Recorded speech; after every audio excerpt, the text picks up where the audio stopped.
So on Saturday, Hezbollah massacred 12 children in Israel in the Golan Heights town of Majdal Shams.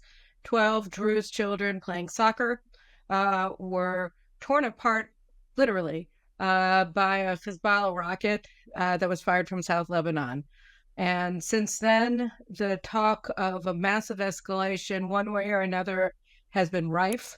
Prime Minister Netanyahu cut short his visit in the United States, got on the plane and flew back home, and has been ensconced with the security cabinet ever since, trying to put together the proper way of handling this. And there's a lot of talk about what the situation is in Lebanon. How are we supposed to look at Hezbollah in the context of Lebanon, with the Druze in Lebanon, the Druze obviously in Syria. The Druze in Syria also declared war on the Hezbollah and Iran in the aftermath of the attack on the children in Majdal Shams.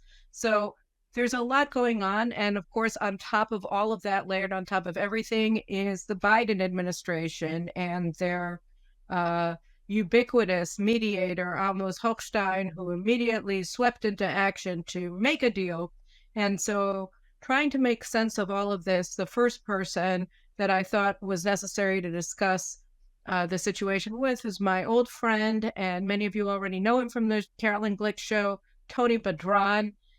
So first of all, welcome, Tony, back to the Carolyn Glick show. It's so great to be back with you. Thank you. I wish it were under better circumstances. Tony, all of you will recall, is a native of Lebanon, and he immigrated happily to the United States and legally. And today serves as the news editor at one of my favorite publications, obviously a distant second to JNS, but Tablet Magazine. So Tony is my go-to guy on Lebanon. And so here we are talking about Lebanon, and I went to Tony. So Tony, let's just jump into it. Why Majdal Shams? Why, first of all, how do you explain from the perspective of Hezbollah, if you had to get into their head, why were they attacking in the Golan Heights and attack these children? So that's an excellent question. So the Hezbollah, even prior to October 7, you'll remember in the spring, I mean, this is now kind of in memory hold, but in the spring of last year, Hezbollah entered the Golan Heights and established a military encampment in the Golan Heights. That was a major crisis for a while. Are you talking about the tent that they erected in Mount Dove area, what they call the Sheba Farms? Correct. So this was a focus of theirs from back then, and this, again, at the time, Amos Hochstein intervened to tell the Israelis, do not attack, do not take it out, and so on. So at the time, Hezbollah was very clear that they wanted to sort of reactivate the front of the Golan, and it was in tandem, it was calculated, and they said so explicitly, in order to provide their sort of leverage or their impetus to what Hochstein was already trying to do, which is to settle delineate the land border as a follow-up to his maritime deal. And then, they started, obviously on October 8th, they started firing, and they've lit up the entire front and deep into Israel. But curiously, on sort of in early July, earlier this month, Hezbollah media revealed something interesting, that in his trip to Beirut, his last trip to Beirut, Hochstein apparently offered them the following, because they're trying to get a ceasefire in Gaza. The administration has adopted the Hezbollah view that the Lebanon front will not shut down until there's a ceasefire in Gaza. So the United States has legitimized the linkage of Gaza and Lebanon. And as part of that, Hochstein says to them, how about this? How about you calm down the front from, the entirety of the blue line, okay? So this way the Lebanese left their homes in the south can go back, and the Israelis who have been forced to leave their homes in the north can go back. And then you can limit your attacks to the Sheba Farms area. Now, also another thing here to note, that in late August, the United States, the Biden administration, for the first time ever, introduced language in the United Nations Security Council resolution that renewed the UNIFIL mandate. They introduced language that described the Shabbat farms as occupied. So wait, I want to just go back because I'm sorry, guys. Tony and I have an ongoing conversation, and the problem is that we're entering it in midstream, and I want to just bring you guys all up to speed.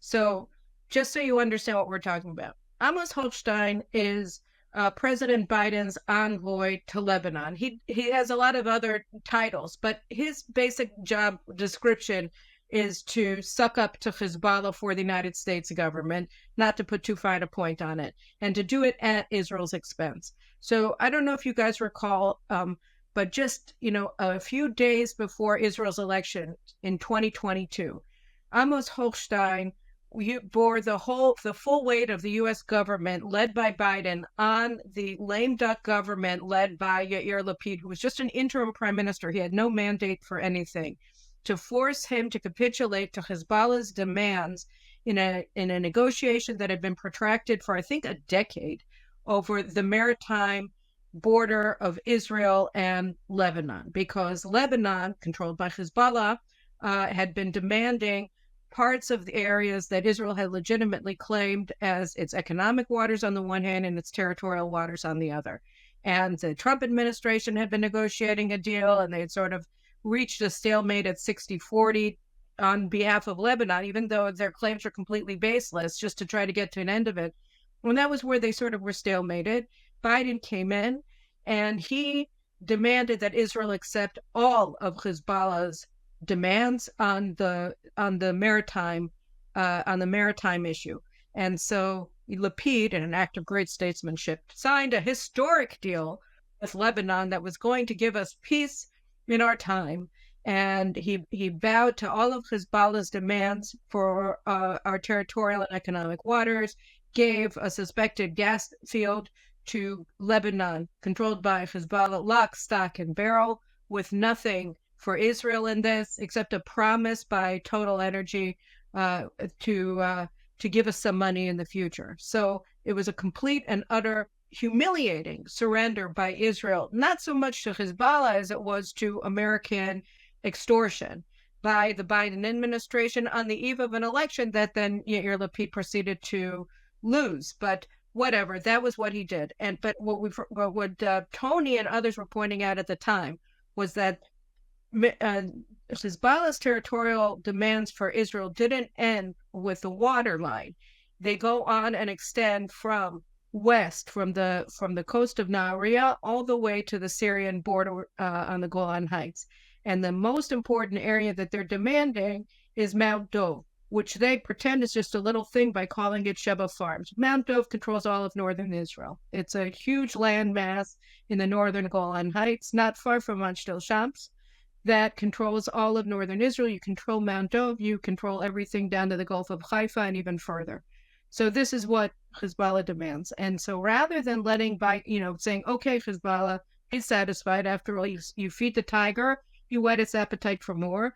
And so they got everything that they wanted from the Lapid government. And Hochstein has been placing pressure on the Netanyahu government preceding October 7th to capitulate to Hezbollah's demands for land. And so what Tony is saying here is that in July, earlier this month, the Hezbollah media in Lebanon reported that Hochstein had made them a deal that said, okay, guys, we're going to accept completely your position that your unwarranted aggression against Israel beginning on October 8th is part and parcel of Hamas's genocidal invasion of Israel on October 7th, totally legitimate. And you're going to, and the minute that we get Israel to capitulate to Hamas's demands in Gaza, we'll reach some sort of a deal with you to get Israel to capitulate to a minimal amount of your demands, and then you're going to stop shooting at Israel also, except for one place, and we accept it. You can continue to shoot at the northern Golan Heights, at what we call the Sheba Farms, which is Mount Dov, which is adjacent to Majdal Shams. So did I do a good summary of how we got to this point? Absolutely fantastic. Yeah. The just one thing, it's not that Hezbollah added new demands pertaining to land. the delineation of the land border was baked in. It was written in the maritime deal as a follow-up. That this is something that needed to be then, agreed on by the parties as a follow-up to the maritime deal, which is why Hezbollah in spring of last year activated the Shebaa farms. And remember, Ghajar, there was a whole thing about the village of Ghajar. Again, that was reactivated at the time, so that they can start stirring there to prepare the grounds for Hochstein to come and do exactly like, and they spoke about it explicitly. So they drew an analogy, Hezbollah did, to what they did with the Karish platform, the gas platform, when they sent the drones. They said, we did this. This activated the process in our favor. And then the Americans came and did what we wanted. Right. And just one last thing, I'm going to interrupt you one more time, Tony, just to again get you guys up to speed. So what happened was, the reason why the United States swooped into action and extorted this deal from Lapid to begin with was because Hezbollah had shot drones at Israel's natural gas platform in the Eastern Mediterranean, Karish, and threatened to blow it up. And so the United States said, okay, Israel, you like nice little gas platform you got there. It would be a pity if something happened to it. And the way you protect it is by paying protection to Hezbollah. And the way you pay protection to Hezbollah is by capitulating to their demands, right? That you surrender your maritime borders to them. You surrender your economic zone. You surrender your territorial waters to them. And this other gas platform, which miraculously, literally, it was an act of God. They didn't find any gas in it to begin with in the end. But the point is just that the Americans have been acting as Hezbollah's mafia lawyer the entire time. So just as they attacked Karish, and then that instigated the Biden administration's extortion of Israel. So, as Tony said last spring, they put that tent up in Mount Dov in the Golan Heights in order, again, to precipitate the Americans coming in and demanding Israeli capitulation to their demands for our territory, our land in northern Israel. And so with the UNIFIL mandate, UNIFIL is the UN force that's a phony force that's supposed to force Hezbollah not to operate in South Lebanon, and they do nothing.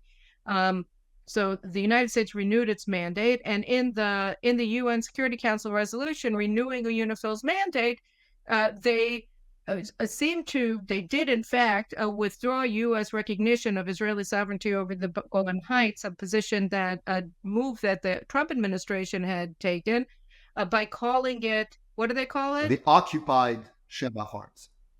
Occupied Shebaa farms. So again, the United States just completely capitulated to Hezbollah, is operating as Hezbollah's attorney. Now, just keep that in mind, because it's a hard thing to get your brain around. But the United States is serving as, as the mob lawyer right now, and Hezbollah is the mob, and Amos Hochstein is playing the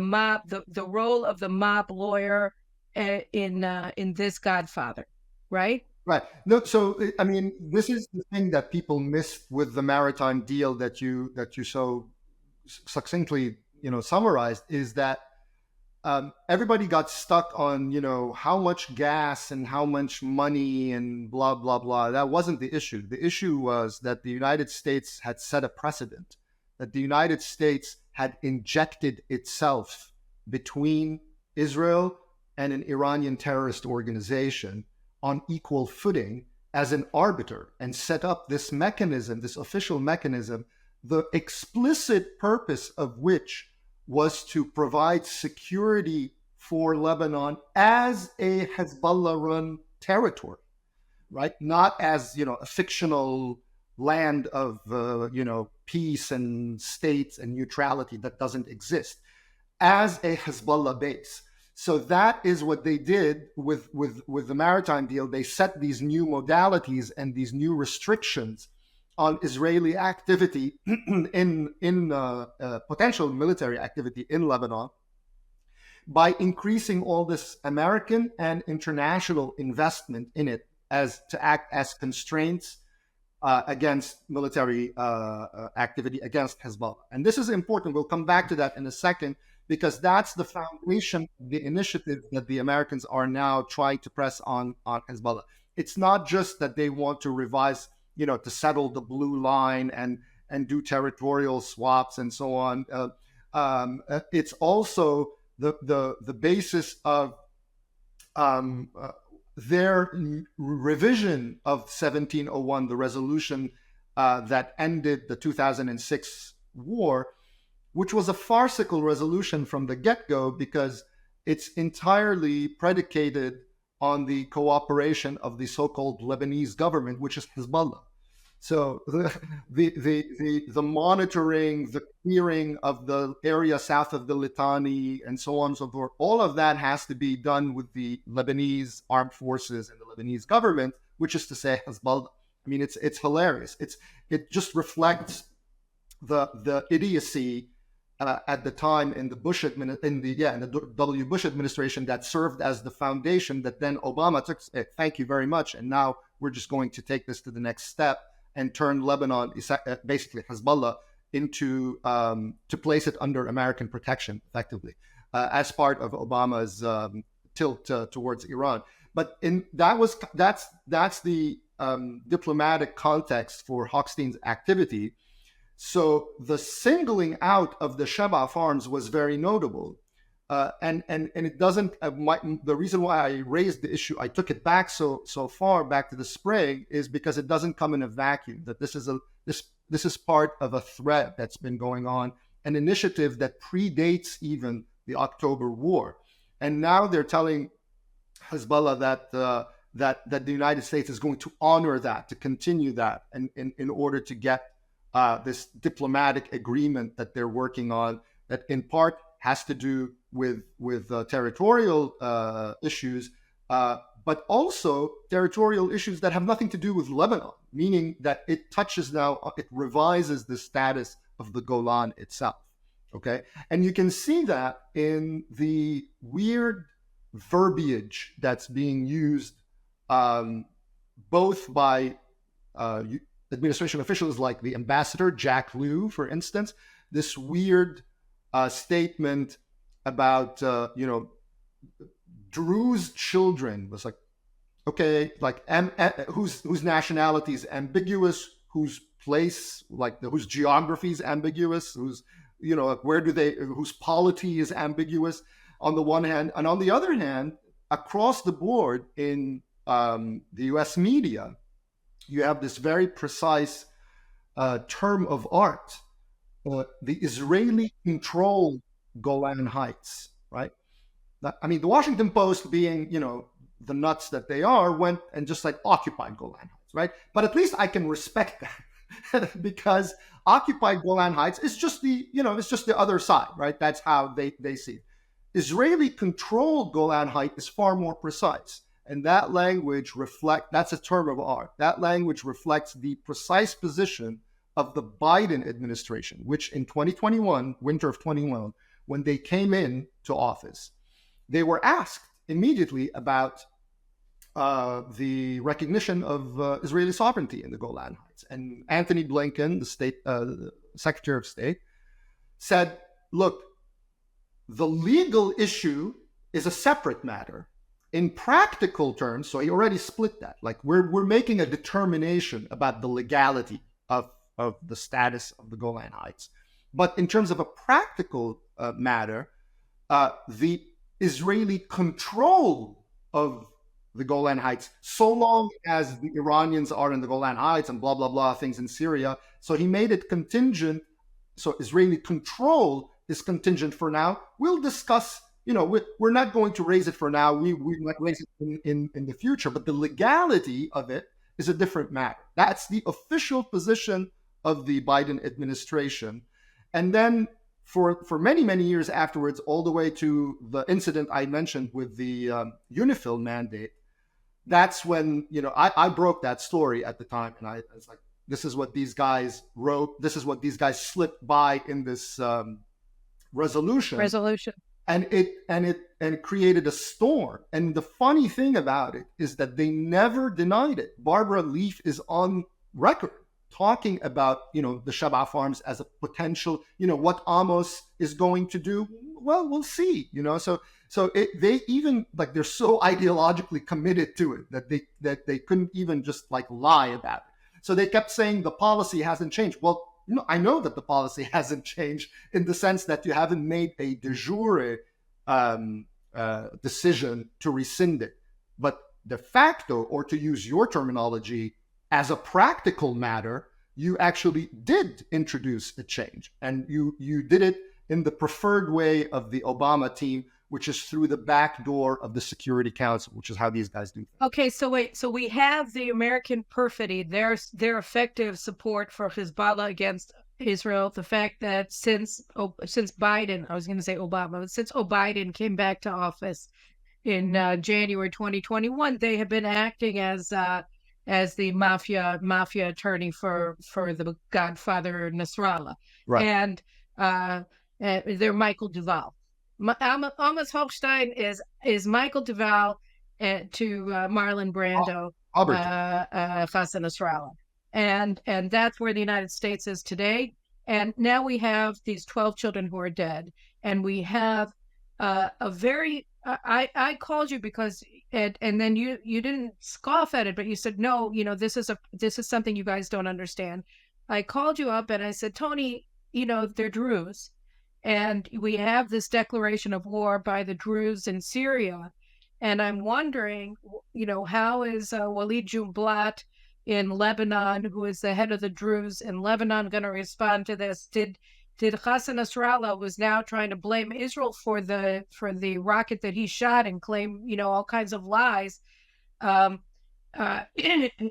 he wake up a dragon? Or the Druze now going to come into action and stand with Israel and will slay Hezbollah together? And you said no, that's not a feasible it's not a feasible option.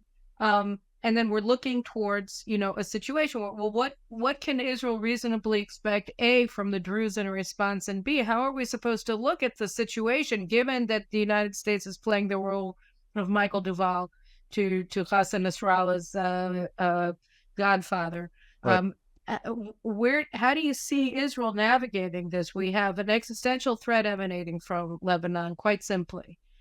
This past week, I wrote an article on Friday where I was talking about the Kuwaiti newspaper report in Al Jazeera that said that Lebanon IRGC sources told the newspaper that they had transferred electromagnetic pulse bombs to Lebanon, to Hezbollah, meaning, that's basically a nuclear weapon.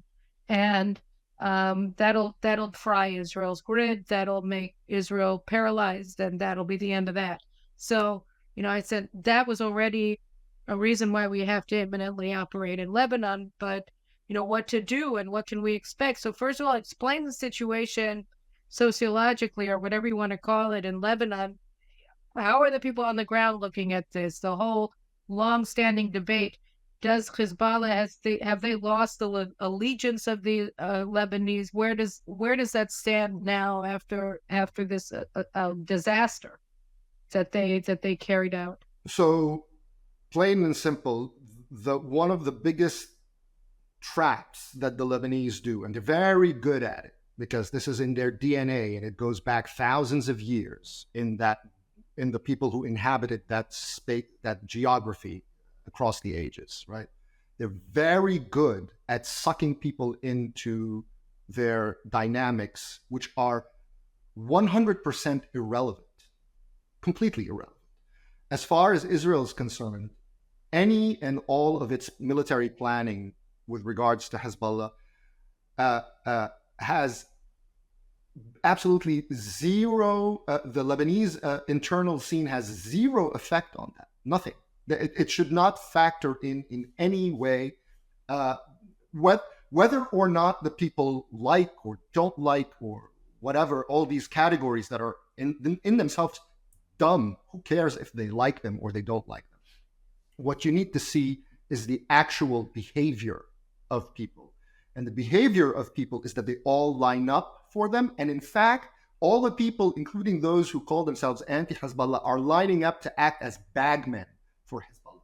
they're the ones, in fact, very specifically, because like once they take their card out and say, hey, we're anti-Hezbollah, then they proceed to make Hezbollah's case that Israel should withdraw, Israel should do this, Israel should do that. They become, you're talking about the mob lawyer. There's a mob lawyer and there's the mob bagman. And the Lebanese government and the Lebanese anti-Hezbollah, the chattering class from Washington to Dubai via London and Paris, all of these people are all bagmen for Hezbollah. They're all running their thing. So the notion that Israel's activity is contingent on the behavior of the Lebanese, that's completely false and wrong. Israel's problem in Lebanon is not a political problem. Israel's problem in Lebanon is a military problem. It's a problem of territory and military. So their planning as to what they need to do and what they need to bomb and what they need to take out and what buffer zone they need to create and all of these things are completely unrelated and unaffected by what the so-called Lebanese people, how they feel about Hezbollah on any given day. The fact that they're backing Hezbollah's linkage of Gaza to Lebanon itself should tell you how all of this stuff that you've been hearing from experts in Washington, from the Washington Institute to INSS, right? All of this nonsense about, oh, the Lebanese, Hezbollah is in a weak spot. It has lost popularity. Nonsense. These people are selling you snake oil. It's nonsense. It's irrelevant. Why is it irrelevant? Because what the Lebanese people do, Hezbollah doesn't care on the one hand, irrespective of what their position is. And I'm telling you that their position is supportive. It's not anti, it's supportive. It's verbally anti, behaviorally supportive. And but irrespective, Hezbollah doesn't care. Hezbollah just simply does, right? It does, and then everyone follows, and everyone follows suit. And you brought up Walid Jumblat. What's Walid Jumblat's reaction? He backed the position that this was not Hezbollah. It wasn't Hezbollah, it was Israel. That's what happened. Because he is not going to put himself in a position against Hezbollah. Because if he were, he would be slaughtered. Okay? So, but it's not out of fear only. There's something else. The Lebanese only care about their internal, about like trying to avoid internal infighting. So they project their problems externally, outward, and then they invite the outside world to come in and arbiter and also provide protection for them. And that's what's happening in this case. And the United States is playing that role. Now, the problem with the United States' position in playing that role, which, like I said, was codified in that maritime deal, is that now it affects Israeli sovereignty too. Because now all of a sudden the United States is starting to treat Lebanon and Israel. Lebanon is a fictional place. It's a non-entity. It's just territory governed by a terrorist organization. And Israel, which is a real state, okay? Now they're treating them as the same thing. And if you're treating the two different things, then effectively what you're turning Israel into a third world, just mass of land that's run by a terror group, right? So you're giving them both equal status. And that's the problem in this case, because this position of the United States erodes Israeli sovereignty. And that is being shown in how now the United States is putting veto on what Israel can strike in Lebanon. The first reaction of the administration was, through one of their mouthpieces, Barak Ravi, is to say, we warned the Israelis that you can't strike Beirut. Really? Why not? Well, because things can get out of hand, right? So now the United States can tell Israel, you can't do this and you can't strike here. You can't go. This goes back to October 7th. The first thing they said, actually October 8th, rather. On October 8th, that the first thing that the administration said was, no, you can't go bomb in Lebanon, right? And everyone in Israel thought that when they sent those aircraft, the carrier group to the Mediterranean, that they're expressing support to Israel. They're not expressing support to Israel. They were deterring Israel against taking action in Lebanon. It's part of that protection that they have extended to Hezbollah de facto after following on the maritime deal and just the general thrust of the policy. But my point is, the problem for Israel is a military problem, and increasingly a problem to be able to assert its sovereign decision making and in terms of national security vis-a-vis the United States that seeks to curtail that autonomy or that sovereignty when it comes to military activity in Lebanon. And now also, like what we saw with the Golan, now all of a sudden you're expanding it. What else? Well, now in Gaza, well, wait, now Israel can't really operate with the Palestinians according to a sovereign decision-making process, because Hezbollah might intervene. And then since we tell you that you can't have Hezbollah, now all of a sudden you have to sit down on the table with Hezbollah and negotiate something pertaining to the Palestinians. And then now we're opening up the Golan Heights door. So all of a sudden they're taking this province of Lebanon that they've declared as an American protectorate, basically, and through that, they're governing things in Israel itself and in Israel's national security sphere and defense policy. And that's a very dangerous place for Israel to be. All right. So the United States, it's interesting because I wanted to talk to you about Lebanon, but in the sense that, okay, how do we look at Lebanon? And you're saying the answer is very clear. It's not a tapestry. Don't look at it with all of the permutations. Maybe there's some tactical intelligence to be had in this village against that village or whatever. Right. But, beyond the micro-tactical level of at most a brigade, you're looking at this wrong. That the problem here, you have to look at 3, maximum 4 pieces. One is Israel, one is America, one is Iran, and the 4th piece, which is a little bit separate, but not really from Iran, is Hezbollah. And if you just simplify the question to those 3.5 actors, then everything becomes far more apparent that what we're facing here is a sort of a 3-headed or an axis that is arrayed against Israel that the United States is a member of. In fact, it's leading. And you can put Hamas in as another auxiliary member of this, where through aggression against Israel by Iran and its proxies in Lebanon and in Gaza, the United States is enabling Iran to essentially put Israel into a strategic straitjacket.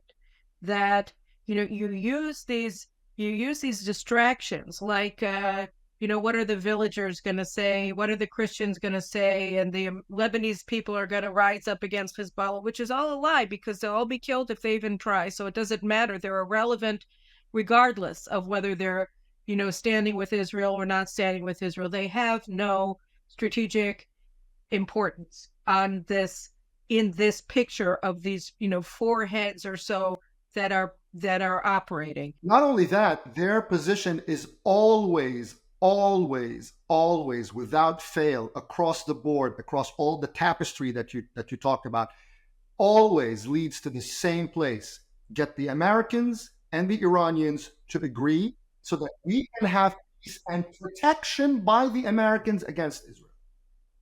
That's the bottom line. Across the board, any analyst, any politician, anti-Hezbollah, pro-Hezbollah, it doesn't matter. That's where they're going to all come down on. That's exactly it. So simplify it. That's what the Lebanese are. That's how irrelevant to this space. It's an issue of Iran and the United States, and how after Barack Obama, where Israel falls in this equation. And Barack Obama said to the Israelis, "You're on the side now. I'm dealing with Iran." So this is all. So if you don't understand this, you can't really understand anything that's happening. And if you understand this, what becomes the imperative for Israel? I mean, we're going to lose the North. Where like the idea of capitulation in Mount Dov is so insane. The idea of reaching, and like the deal that they're talking about, in my mind, is I can't believe that anybody in Israel could even Right. take this seriously. But then again, I can't understand why anybody in Israel would take the deal with Hamas seriously.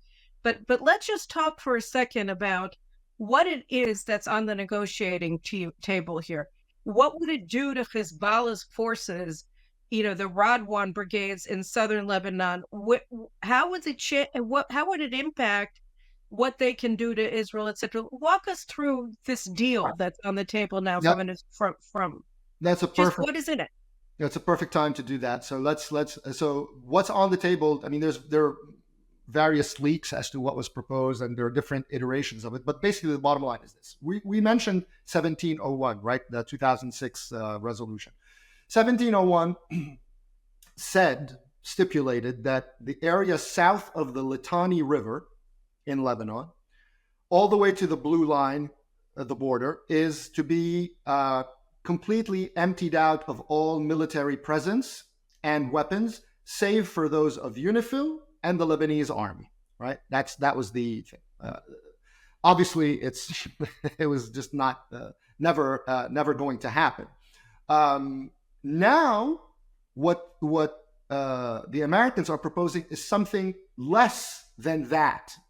Just to give you an Let's just example talk how for 1 second about how stupid that was. Okay, so Condoleezza Rice was Secretary of State in 2006, and she had this idea that the Lebanese armed forces were the knight in shining armor, that they were going to solve everything, that they were an independent force. And really, since then, the United States has been bankrolling and training and arming the Lebanese armed forces. But where are the Lebanese armed forces vis-a-vis Hezbollah? Are they really an independent force? No, of course not. So there's two things. On the one hand, I mean, or three things, if you like. So on the one hand, they're auxiliaries of Hezbollah. So they cooperate with Hezbollah. So all the stuff that UNIFIL has been, like whenever UNIFIL actually tried to, let's say, run patrols in areas that they didn't, that Hezbollah didn't want them to go to, it's the Lebanese army who intervenes and moves them, right? Or Hezbollah says you can't come in there unless you're accompanied by the military. Why would Hezbollah feel this confidence in the military accompanying UNIFIL? They also, I mean, there's obviously the just the sectarian makeup of the military and the presence of Shia and other officers who are that Hezbollah feels okay, but that's kind of like almost a secondary point. The whole 1701 itself was putting the cat in charge of the cream. It was saying, okay, the Lebanese armed forces, which is controlled by Hezbollah, is going to prevent Hezbollah from operating in the south. There's a step above that, actually, because it's the Lebanese government, right? So the Lebanese armed forces are not an autonomous decision-making entity, right? They are not just their makeup is sectarian, but their decision-making is contingent on the sectarian political setup in Lebanon, system in Lebanon. So they respond to directives by the government, and Hezbollah is in the government. And people should understand that. When we say, oh, the Lebanese government, and people talk about Hezbollah as a non-state actor, that's a misnomer. Hezbollah is in parliament and Hezbollah is in government. Leave aside the fact that it's outside the government, it controls de facto through force of arms everything, and money and the economy and ports of entry and all of these things, and demographically, and leave aside all of these real factors. Even within the facade of the Lebanese system, Hezbollah is part of that government. It is part of the state institutions. It is part of the state. It's not a non-state actor. It is very much a state actor. So the idea that, well, the Lebanese institutions are on the one hand and Hezbollah is somehow on the other hand, and they're false. That's not reality in Lebanon. That's not how things work, right? They're all like this, okay? So the idea of the Lebanese government taking action and then commissioning delegating the Lebanese armed forces to take action is hilarious to anyone who knows anything about how Lebanon functions. It's hilarious. It's complicity. They're complicit together. They're not. So that's on the one hand. However, the United States knows this, and it's using that to its advantage. So one of the sweeteners that Hochstein is offering in this deal is more economic investment. And it's funny because they always say South Lebanon, economic investment in South Lebanon, i.e. in Hezbollah land, very specifically. I mean, all of Lebanon is in Hezbollah land, but in terms of the concentration of its sectarian constituents, it's South Lebanon. And here's the American envoy saying, yeah, I'm going to pay you. I'm going to pay your people, and I'm going to invest American money in you, Hezbollah, number one. And number two, we're going to enlarge the Lebanese armed force. So everything that we talked about as laughable in terms of the 1701 with regard to the LAF, they're going to put it on steroid. Why? Because it's a money laundering mechanism. It's just a way for the United States to now pump more cash into Lebanon. Remember, a few months ago, they were sending them in cash, salaries. They were paying the salaries of the military in Lebanon for 6 months. They did that. That's illegal, incidentally. The United States cannot pay foreign militaries. They paid them in cash for 6 months. And now what they're saying is we're going to enlarge the LAF by another 10,000 people. And we're going to equip them, and we're going to train them, and we're going to pump even more money into them. It's a money laundering mechanism, essentially, is what it is. It enables the United States to pay Hezbollah indirectly it's not just that. It's saying, Israel, we're going to expand this enemy armed force that is arrayed against you. We're going to train it against you. We're going to arm it against you. And we're going to pay it. It's our asset. This is our asset. So it's an additional constraint on your ability to act, because if you act against these guys, you're acting against us. We're planting the American flag right on your border. And incidentally, that's what they're going to do in Gaza, too. That's the plan for Gaza. The plan for Gaza with Michael Finzel, the security coordinator, is to create basically the Palestinian version of the LAF and to put it in Gaza as part of the day after plan. And basically, it's to plant the American flag in Gaza, and which they tried to do in the West Bank too, to try to curtail Israeli IDF activity in the West Bank. That's the idea. Because we stand up a Palestinian force, and that makes it less necessary for Israel to do that, and then we will be taking care of the security, and then we'll start, our campaign against the settlers, the violent settlers, and then you're putting an American umbrella over both enclaves, and that, I think that plan is predicated on the Lebanon model, on the model that the United States established in Lebanon.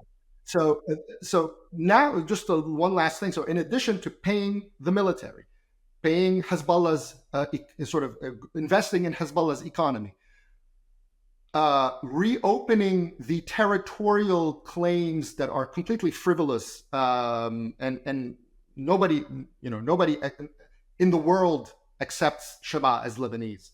Even if they say it's occupied, they say it's occupied to the Syrians. It's not. It's for the Syrians. It's part of the Syrian land. It's not part of Lebanon. They're going to negotiate that, right?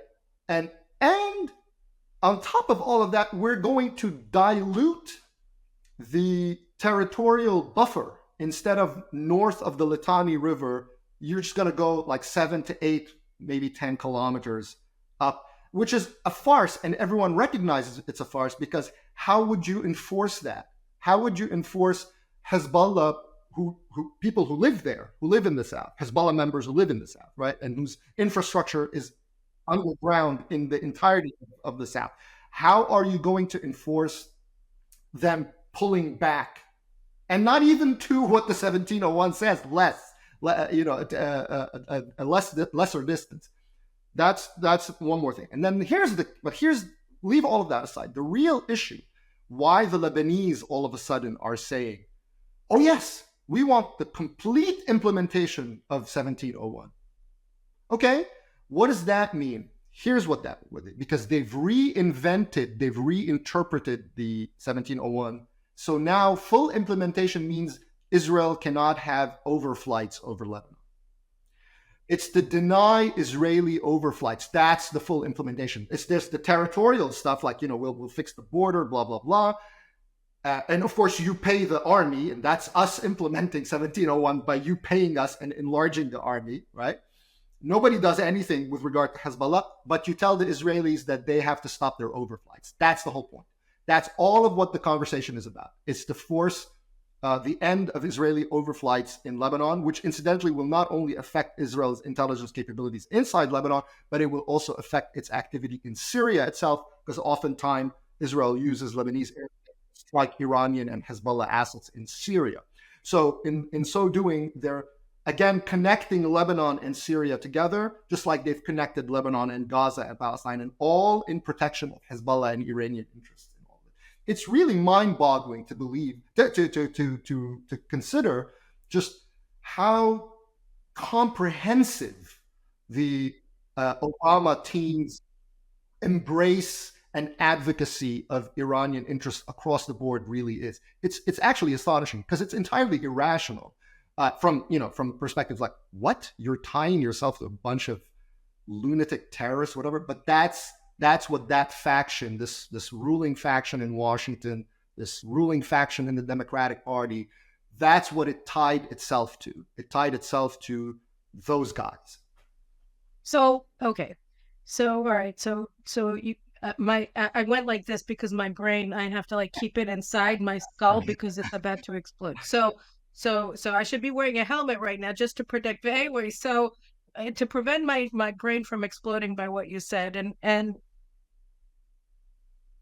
there are tens of thousands of Hezbollah forces along the border with Israel. That, the reason why we have 80,000 internal refugees from the northern border communities is because we were afraid that they were going to turn Avivim into Be'eri and Metula and Kiryat Shmona into Kfar Aza and Sderot. So that's why everybody's in hotels and has been for the past 10 months. And the question is, none of this deal that's on the table is going to let anybody go home, because the deal has no implication for Hezbollah's forces, does it? And I mean, given everything that we know about the LAF, the Lebanese Armed Forces, and UNIFIL, and now everything that we understand about the American policy, nobody's going to enforce this. They're not dead. They're, the ones that haven't been killed are alive and they're winning. And so the threat against Israel, the actual concrete threat on the ground, boots on the ground, rockets in their hands, missiles in their hands, it's still there. It's unaffected. And in fact, it's empowered and entrenched even more because the United States is now openly siding with them and equipping them. Because like you said, they're going to give them 10,000 more troops, presumably with arms, with artillery shells, with everything, with nods, with night goggles and all the rest of it. So they're going to have all of this advanced equipment, courtesy of American taxpayers, and they're going to 7 kilometers north of Litani, and anyway, that's not going to be enforceable. And anyway, they live there, right? So the threat against Israel is going to be expanded, not diminished. Is that correct? In strategic terms, yes. So here's what the U.S. is offering, right? It's basically a shell game, right? So what the United States is offering is the following: we're going to return to a October 6 reality, or in the case of Lebanon, October 7, I suppose, reality, whereby everyone is going to pretend that we will do some visual trickery, like we might remove one of those environmental observation posts that Hezbollah set up, right? And instead, it's going to be an LAF post, whatever. Okay. And we're going to say that Hezbollah is no longer there. They're 10 kilometers away, right? And so you're not going to have anything visible. But it's basically just because it's based on Hezbollah's decision not to attack or whether to attack. Shab'a Farms may be an exception. We're not quite sure yet. But basically, you are going to end this round and freeze in place. And it'll be quiet like it was in the lead up to October 7th. That's what's on offer. Plus, except for what the strategic reality that has taken shape over the last 9 months, which is that Hezbollah has shown that it can empty northern Israel of its inhabitants, right? It can operate under American protection that prevents Israel, and also Israel itself may be self-deterred because we can open another front somewhere else that preoccupies Israel, so it makes Israel reticent about whether or hesitant about whether or not to open a second front. But it doesn't matter. The point is, we can depopulate northern Israel, we can open a front and not incur massive destruction from an Israeli retaliation, all under American protection. And then we can call up the Americans to ratify this strategic reality in some sort of an agreement. That's the new strategic reality. And that is not a good place for Israel to be. But there's another thing too. One of the points of this purported deal that the Americans are pushing is that just as there is a redeployment, so-called, of Hezbollah troops from the border, Israeli troops have to redeploy and demobilize. So the military of a sovereign state has to redeploy to mirror the deployment of a terrorist organization. That's the American initiative, right? So again, that's one of the reports. I mean, it is a report. It's not the only one, but I think other reports that that's not true. I believe it was sourced. I have to double check. I should have checked, but I believe it was sourced to American officials. So anyway, but the point of it is, it doesn't matter whether that ends up taking place or not. The point is the premise, and the premise is the same thing that's the significance of the maritime agreement. At the time, that's what I wrote. It's like, you all are missing the point. The strategic reality that this agreement puts in place is extremely bad for Israel. It means that the United States is taking Hezbollah and Israel and treating them putting them on equal footing. 1701 did that as well. I mean, let's just be clear. To a certain extent. And by the way, there's another mechanism also that's reported in this deal that kind of harkens back to 1996, whereby you create a group of external state actors. Just like in 1996, there was this called the April Understanding of 1996, when Israel and Hezbollah were fighting in South Lebanon prior to the Israeli withdrawal, and they came. And this is something that Nasrallah has wanted to reactivate since 2006, because he lost it. Well, that's also what Borrell from the EU was trying to reinstate in response to the massacre of the children, where he said, "Oh, we need an international commission to see who really is responsible." That's kind of related. Right? It's related to it. It's slightly separate, but the point is that it's what Hezbollah wants, which basically creates an international body, a body of states, regional states and European states, who, by the way, all have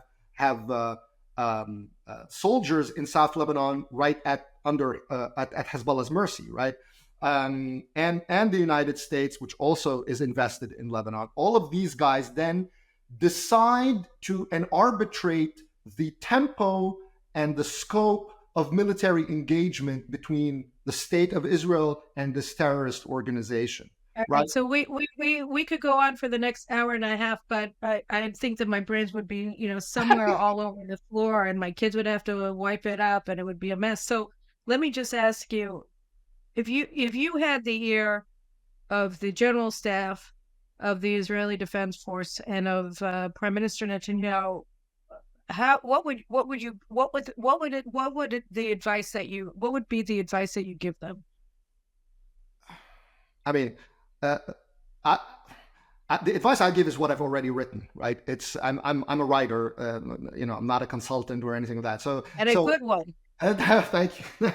So the point is, recognize that the United States is not on your side in Lebanon.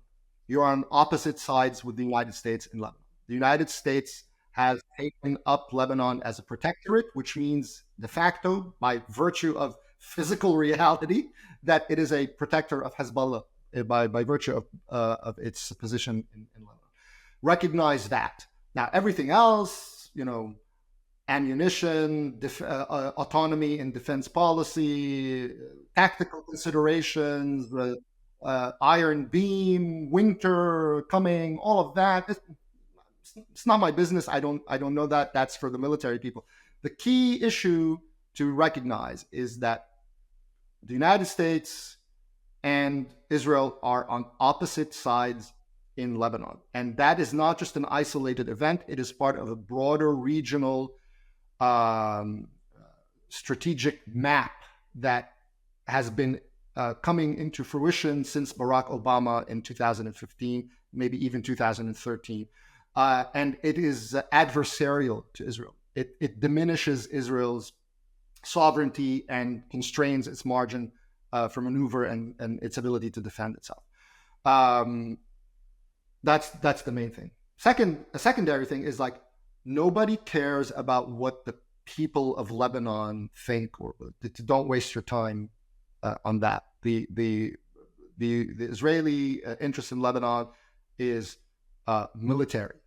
It's at the strategic level. It's military. The people of Lebanon, such as they are completely irrelevant. The political end game of what comes next in Lebanon, completely irrelevant. And then finally, 3, don't lose sight of Iran. What do you mean? Well, I mean, because the United States, everything that I just described, what the United States is doing, it's not just doing it in a vacuum. It's doing it as part of a partnership with Iran. All right. I think you're right. And I think the most important thing when you're facing a challenge of the dimensions of Lebanon that we just keep getting glimpses of with the anti-tank rockets that are decimating the landscape of northern Israel and just decimated the children, is when you're looking at a strategic threat of this dimension, the most important thing that you have to do before you do anything else is understand the strategic landscape. And one of the biggest problems that we've been facing in Israel is our chattering class's refusal to reconcile with the strategic landscape of Lebanon. And this has been an ongoing failure, an ongoing refusal on their part, going back even, preceding the 2006 war, going back to Ehud Barak's disastrous decision to withdraw from the security zone in May of 2000, thinking that if we just turned our backs on Lebanon, that Lebanon would leave us alone, failing completely to understand the nature of the situation on the ground with Iran and Lebanon. So I think, going back decades now, Israel, because it's too daunting, because it's too difficult, because for political considerations, for monetary considerations, for many, many considerations, has refused to deal with it. And we've gotten to crunch time. We've gotten to the H hour. And if we don't recognize the strategic landscape, we're going to be gobbled up by it. So I think that on that level, we should take encouragement from your dire warning and your very clear understanding of that strategic landscape. So I'm gonna let you go. And guys, don't worry. There'll be more to come this week, and I'll give you more reasons to start get a big mop so you can mop up your brain. And but whatever, it'll be all fine. It'll be all fine. It's got to be. It will be. And we'll talk to you again soon.